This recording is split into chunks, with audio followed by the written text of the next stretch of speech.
জেরুজালেমে রাত গভীর হয়েছে। ইসরায়েলের প্রধানমন্ত্রীর বাসভবনে এখনো আলো জ্বলছে। সেই ভবনে অবস্থান করছেন প্রধানমন্ত্রী বেঞ্জামিন নেতানিয়াহু। টেবিলে ছড়ানো পুরানো ফাইল। হঠাৎ তিনি একটি ফাইল খুললেন। তার চোখ আটকে গেল একটির নামে। পাতা উল্টাতেই তার সামনে উঠে এলো 1967 সালের আরব ইসরায়েল যুদ্ধের ভয়ঙ্কর স্মৃতি।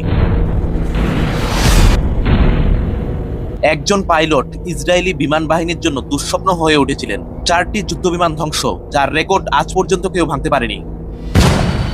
ইসরায়েলের জন্য তিনি ছিলেন আতঙ্ক, কিন্তু মুসলিম বিশ্বের জন্য তিনি একজন হিরো।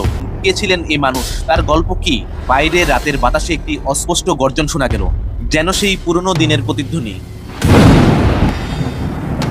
1967 সালের 6 দিনের আরব ইসরায়েল যুদ্ধে অত্যাধুনিক 4টি সুপারসনিক জেট ভূপাতিত করেছিলেন সামান্য একটি সাবসনিক হকার হান্টার জেট দিয়ে। কে ছিলেন ইসরায়েলের জম সেই ডেভিড? আর কতজনই বা তার নাম জানে? কোন দেশের ছিলেন সেই সাহসী বীর?